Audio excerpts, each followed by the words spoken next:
पुण्यातील खडकवासल्यातील पाणी साठ्यात मोठी घट झाल्याचं पाहायला मिळत आहे। खडकवासल्याचं पाणी आता बांधकामासाठी वापरता येणार नाहीये। पुणे महापालिका आयुक्तांनी या संदर्भातले आदेश सुद्धा दिलेत।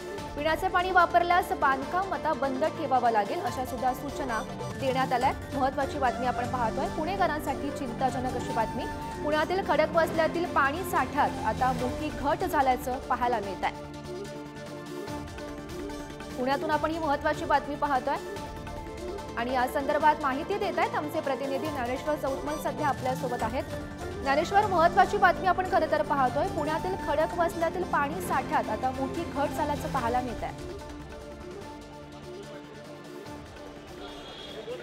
बरोबर आहे। आपण जर बघितलं असेल तर खडकवासल्याचा जो पाणी साठा आहे त्यामध्ये मोठ्या प्रमाणात घट झालेली आहे आणि सगळ्यात चिंतेची बाब म्हणजे उन्हाळा तोंडावर असताना अशा पद्धतीनं पाणी साठा कमी होणं ही पुणे शहरासाठी चिंतेची बाब आहे। पाण्याचं योग्य नियोजन या निमित्तानं होणं गरजेचं आहे। पाण्याचा अत्यल्प वापर जो आहे तो या सगळ्या परिस्थितीत पुणेकरांना करावा लागणार आहे, नाहीतर येत्या काळात मोठं संकट जे आहे पाणी टंचाईचं ते निर्माण होऊ शकतं।